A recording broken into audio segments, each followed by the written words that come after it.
ఇద్దరూ కలిసి వెళ్లారేమోనని అలా అడిగాను. ఈ టైంలో వాడు మంజు కలిసి ఎందుకెళ్తారు?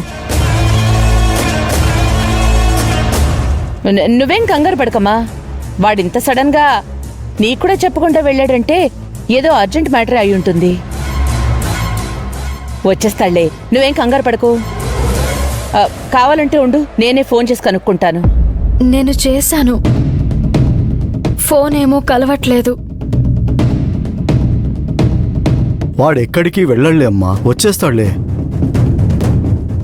అవునమ్మా, నువ్వేం కంగారు పడకు. వాడెక్కడికి వెళ్ళినా ఇంటికి వచ్చేస్తాళ్లే. నువ్వు రూంలోకి వెళ్ళి పడుకో, వచ్చేస్తాడు. సరే అత్తయ్య.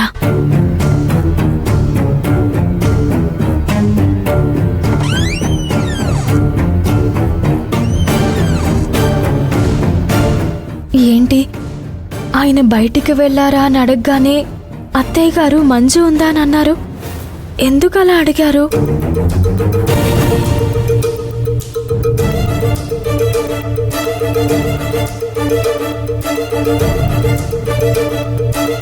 మణి, నువ్వేం చేస్తున్నావో నీకైనా అర్థమవుతుందా? అలా అడుగుతారా ఎవరైనా? సిరి వచ్చి మా ఆయన కనిపించట్లేదంటే మంజు ఇంట్లో ఉందా అని అడిగావు. కొంచెం జాగ్రత్త వహించు. నీ వల్లే ఈ విషయం 10 మందికి తెలిసేలా ఉంది. ఏంతో ఎందుకు గాని, అయినా వీడు ఈ టైంలో ఎక్కడికెళ్ళుంటాడు? ఏదేమైనా సత్యాన్ని త్వరగా కంట్రోల్లో పెట్టాలి.